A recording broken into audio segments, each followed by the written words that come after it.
اطلاع کیا؟ دیکھیے جو پہلا دور تھا اس کے اندر تو ہم نے بتایا تھا کہ وہ غیر رسمی تھا، اس کے اندر ہم نے کلیریفائی کیا تھا خان صاحب سے ملاقات کے حوالہ سے۔ دوسرے دور میں کوئی پیش رفت اس لیے نہیں ہو سکی کہ ہماری جو خان صاحب کے ساتھ ملاقات تھی وہ ایز پر آر ڈیزائر نہیں ہوئی۔ تو دوسرے دور کے اندر ہمارے ساتھ یہ کمٹمنٹ کی گئی، اس میں اگرچہ ملاقات اب کنٹرولڈ ماحول میں ہی ہوئی ہے، لیکن ایٹ لیسٹ وہ ایک طویل وقت کی مشاورت تھی جہاں پر ہم نے اپنی تمام چیزیں خان صاحب کے ساتھ ڈسکس کی ہیں۔ اب یہاں سے آن ورڈز ہمارے مطالبات ہم نے وربلی بتا دیے تھے، ابھی ہم نے گورنمنٹ کو بھی انٹیمیٹ کر دیا ہے کہ آپ کو ہمارے ساتھ اب جوڈیشل کمیشن جو 9 مئی اور 26 کا ہے نومبر کا میسیگر کا، اس کے اوپر اور ہمارے ساتھ فارمیشن کے اوپر ڈسکس کرنی ہے۔ اگر آپ کرتے ہیں اور یہ سلسلہ آگے بڑھتا ہے تو مذاکرات 31 تک جا سکیں گے۔ اگر آپ اب جوڈیشل کمیشن کی فارمیشن پہ ایگری نہیں کرتے تو اس کے بعد شاید اگلا دور مذاکرات کا نہیں ہوگا۔ 31 جنوری ڈیڈ لائن ہے سر، اس سے پہلے کچھ پیش رفت ہو سکتی ہے؟ 31 جنوری ڈیڈ لائن ہے دونوں مطالبات کے منظور کیے جانے کی۔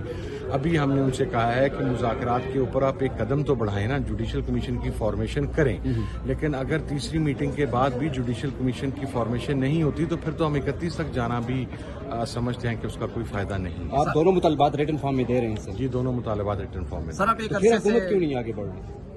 یہ تو اب حکومت بتا سکتی، میں آپ کو حکومت کا نمائندہ تو نہیں۔ آپ کیا سمجھتے ہیں؟ میں چونکہ ان کے بہاف میں کوئی ایسی بات نہیں کہنا چاہتا جس کی وجہ سے مذاکرات کا عمل سبوتاج ہو۔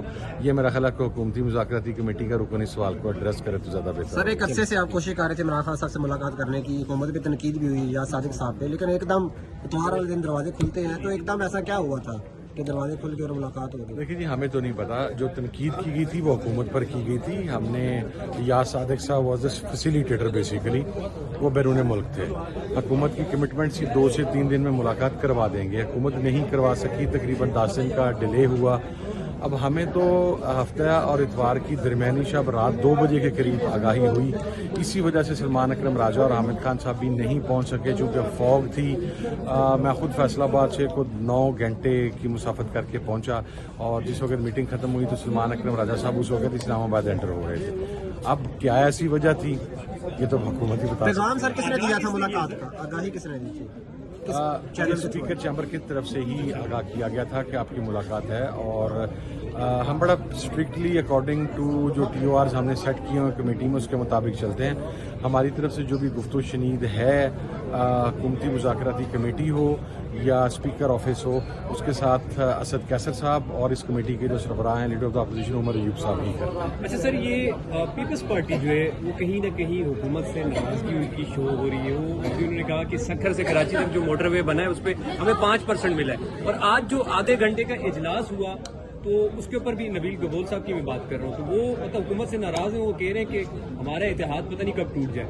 تو کیا فیوچر میں اتحادی بنا سکتی ہے پی ٹی آئی پیپلز پارٹی کو؟ لیکن it's too early to call. میرا خیال ہے کہ یہ فیصلہ کلیتاً عمران خان صاحب ہی کر سکیں گے اور وہی کریں گے، اور ان کے ساتھ ابھی اس معاملے کے اوپر کوئی بات چیت نہیں ہوئی۔ سر یہ کہہ رہے ہیں کہ ہم بھی وہ کر کے احتجاج کریں گے جو ہمارے ساتھ ظلم ہو رہا ہے۔ میرا خیال ہے انہیں کرنا چاہیے۔ سر 190 ملین پاؤنڈ کا کیس کا فیصلہ ایک بار پھر 17 کو چلا گیا، اس سے ایک دن پہلے پھر مذاکراتی کمیٹی کی میٹنگ رکھ دی گئی، تو یہ شاید تاثر دیا جا رہا ہے کہ شاید کوئی ڈیل چل رہی ہے۔ کوئی ڈیل نہیں جی، ہم بڑا کیٹیگوریکلی کلیئر کر رہے ہیں کہ مذاکرات کا یہ القادر ٹرسٹ والے کیس کے ساتھ کوئی تعلق نہیں ہے۔ آپ ہمیں پتہ ہے کہ کیا کرنا چاہتے ہیں۔ اگر اس کیس کے اندر کوئی آپ کے پاس سفیشینٹ مٹیریل ہوتا تو آپ اب تک سزا دے چکے ہوتے، جس طرح آپ نے دیگر بوگس کیسز کے اندر دی۔ لیکن دیکھیں، آپ کو at the end of the day قانون کے آگے یہ چیز پروو کرنی پڑتی ہے کہ جس آدمی کے اوپر آپ الزام لگا رہے ہیں کہ اس نے کرپشن کی ہے وہ بینیفیشری کہاں پر ہے۔ عمران خان صاحب کے اکاؤنٹ میں کوئی اماؤنٹ ٹرانسفر نہیں ہوئی، وہ القادر سے کوئی پے نہیں لیتے، ان کی فیملی نہیں لیتی، ان کی اہلیہ نہیں لیتی، وہ ٹرانزیکشن ان کے اکاؤنٹ میں نہیں ہوئی۔ اینڈ آخری بات یہ کہ وہ یونیورسٹی کو پرائیویٹ ادارہ نہیں ہے جس کو عمران خان صاحب اون کرتے ہیں، دیٹ از اے ٹرسٹ، اور ٹرسٹ کا جو ہے وہ ٹرسٹ لاز اور تمام چیزیں کلیئر ہیں۔ تو چونکہ وہ پرسنل بینیفیشری ہی نہیں ہے تو میرا خیال ہے کہ سمجھ نہیں آ رہی کہ سزا کس وجہ سے. سر جس دن آپ کی خان صاحب سے ملاقات ہوئی ظاہر آپ نے سارے مطالبات دونوں طرف کے بتائے ہوں گے, کیا آپ نے ٹویٹر پہ بھی بات کی کہ خان صاحب ٹویٹر پہ تھوڑے دن تھوڑا ہاتھ اگر روک لیں تو مذاکرات آگے بڑھ سکتے ہیں؟ نہیں, ہماری اس حوالے سے کوئی بات چیت نہیں ہوئی جی. اور کیوں دیکھیں, خان صاحب کا جو بھی میسج ٹویٹر کے اوپر آتا ہے ہم اسے اون کرتے ہیں, نہ صرف اون کرتے ہیں, میں تو اس کے اوپر 2 لائن سے ہٹ جاتا ہوں. میں کیوں خان صاحب سے یہ بات کہوں؟ لیکن عمران ریاض صاحب تو کہتے ہیں کہ پی ٹی آئی کے لوگ ری ٹویٹ نہیں کرتے جو لیڈران ہے خان صاحب کی ٹویٹ کو. میں تو اپنے بارے میں جواب دے سکتا ہوں, لیکن میرے ذاتی خیال کے اندر اکثر لوگ کرتے ہیں. اگر کچھ نہیں کرتے ہوں گے تو ہمارے کافی سارے ممبران کی تعداد ایسی ہے نیشنل اسمبلی میں جو ٹویٹر اور یا ایکس یوز ہی نہیں کرتے. تو وہ میرا خیال ہے کہ وہ کانسیپٹ کلیئر نہیں ہوگا, لیکن ہو سکتا ہے کچھ نہ کرتے ہوں. میرا ٹویٹر کا سر آپ نے کہا میں ہم اون کرتے ہیں, اور اسی ٹویٹ کی وجہ سے مذاکرات میں ہڈلز بھی آ رہی ہیں, تو آپ مذاکراتی کمیٹی کے اہم رکن بھی ہیں, تو آپ اس کا مطلب پھر مذاکرات نہیں چاہتے؟ اس ٹویٹ کی وجہ سے تو کوئی ہرڈل نہیں آ رہی جی. اگر ہرڈل اس ٹویٹ کی وجہ سے ہی آنی ہے, آپ دیکھیں جب کوئی تنازع ہوتا ہے یا کوئی بحران یا کوئی مسئلہ ہوتا ہے وہ 2 فریقین میں ہوتا ہے. تو D G I S P R صاحب نے بھی پریس کانفرنس کی, پھر انہوں نے لاہور میں جا کے میڈیا کے لوگوں کے ساتھ گفتگو کی, تو کیا ان کی طرف سے خاموشی اختیار کی گئی؟ پھر تو مذاکرات ہوتے نظر نہیں آ رہے. ایک مخصوص جماعت کا تذکرہ کر کے جب آپ یہ کرٹیسزم کریں گے تو ظاہر آگے سے رسپونڈ آئے گا. وہ آیا ہے, ایز سمپل ایز دیٹ. آپ کسی ایک فریق کو یہ نہیں کہہ سکتے کہ وہ چپ کر جائے, ہر 2 فریقین نے چپ کرنا ہوتا ہے. اچھا سر, یہ فیصل واڈا صاحب نے جو عمران خان کی جان کو خطرہ ہے اس حوالے سے انہوں نے ایک اسٹیٹمنٹ دی, اور آج بھی ہماری ان سے بات ہوئی ہے. ابھی اس جہاں مذاکرات بھی ہو رہے ہیں وہاں پر اس طرح کی اسٹیٹمنٹ آنا آپ کس طرح دیکھ رہے ہیں؟ اور سیکنڈلی انہوں نے یہ کہا ہے کہ بشرا بی بی اور عمران خان کے قریبی اور ان کے رشتہ داروں سے عمران خان کی جان کو خطرہ ہے, اور انہوں نے ٹیک اوور بھی کر لیا ہے. تو ان کی یہ بات کی سمجھ یہ آپ کس طرح دیکھ رہے ہیں؟ ہوائی باتیں ہیں جناب. ایک سائڈ کے اوپر وہ یہ کہہ رہے ہیں, وہ چونکہ نامعلوم طریقے سے سینیٹر منتخب ہوئے ہیں, مجھے تو نہیں پتا, جنہوں نے ووٹ دیے ہیں وہی انہوں نہیں کرتے کہ ہم نے ووٹ دیا, وہ بند تو گئے ہیں. انہوں نے یہ بیان دیا کہ عمران خان ابھی اس جہاں مذاکرات بھی ہو رہے ہیں وہاں پر اس طرح کی اسٹیٹمنٹ آنا آپ کس طرح دیکھ رہے ہیں؟ اور سیکنڈلی انہوں نے یہ کہا ہے کہ بشرا بی بی اور عمران خان کے قریبی اور ان کے رشتہ داروں سے عمران خان کی جان کو خطرہ ہے, اور انہوں نے ٹیک اوور بھی کر لیا ہے. تو ان کی یہ بات کی سمجھ یہ آپ کس طرح دیکھ رہے ہیں؟ ہوائی باتیں ہیں جناب. ایک سائڈ کے اوپر وہ یہ کہہ رہے ہیں, وہ چونکہ نامعلوم طریقے سے سینیٹر منتخب ہوئے ہیں, مجھے تو نہیں پتا, جنہوں نے ووٹ دیے ہیں وہی انہوں نہیں کرتے کہ ہم نے ووٹ دیا, وہ بند تو گئے ہیں. انہوں نے یہ بیان دیا کہ عمران خان صاحب کی جان کو خطرہ ہے. دوسری سائڈ کے اوپر رانا ثناء اللہ صاحب جو کہ حکومت میں داخلہ کے مشیر بھی ہیں, وہ یہ کہتے ہیں کہ اگر عمران خان صاحب کی جان کو کوئی خطرہ ہے تو آپ عدالت سے رجوع کر لیں. اب آپ دیکھیں نا, یہ 2 کنٹراڈکٹری اسٹیٹمنٹس ہیں ان کی. وابڈا صاحب کو میں نے صرف اتنا کہنا ہے, مجھے نہیں پتا کہ آپ کیا کہہ رہے ہیں, کیونکہ آپ کی بات ماشاءاللہ وڈا صاحب کی اتنی کنفیوزڈ ہے, انہیں خود بھی سمجھ نہیں آتا کہ وہ کیا بات کر رہے ہیں.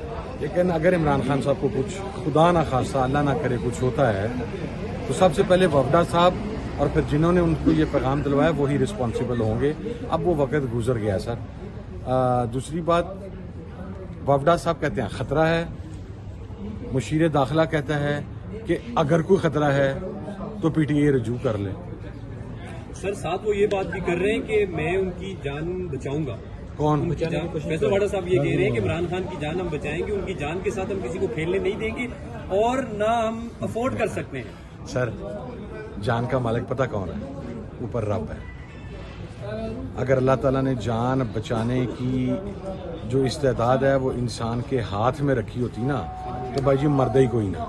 ٹھیک ہے, اللہ کی ذات نے بچانا ہے, اللہ کی ذات ہی عمران خان کو بچا رہی ہے اور آئندہ بھی انشاءاللہ اللہ کی ذات ہی بچائے گی. اسے کہیں کہ عمران خان کی پیٹھ میں چھرا گونب کے ایڈا عمران خان دا تو مخلص نہ بن. ٹھیک ہے, تو کر جو کر. سر آپ نے کہا دونوں فریقین کو خاموش رہنا چاہیے, D G S P R کو عمران خان صاحب. نہیں, میں نے یہ نہیں کہا خاموش رہنا چاہیے, احتیاط برتنی چاہیے. نہیں, میں نے یہ بھی نہیں کہا احتیاط برتنی چاہیے. میں نے یہ کہا ہے کہ اگر وہ خاموش رہیں ایک سائڈ تو دوسری سائڈ سوچ سکتی ہے.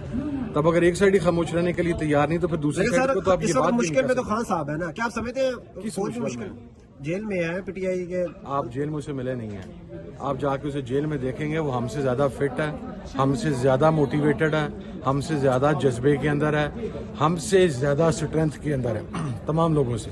اور راجہ ناصر عباس نے کل بالکل صحیح کہا کہ اس سے ملاقات کے بعد یہ ادراک ہوتا ہے کہ وہ اکیلا بندہ آزاد ہے اور باقی باہر پھرنے والے سب جو ہیں وہ قید ہیں. یہی سننا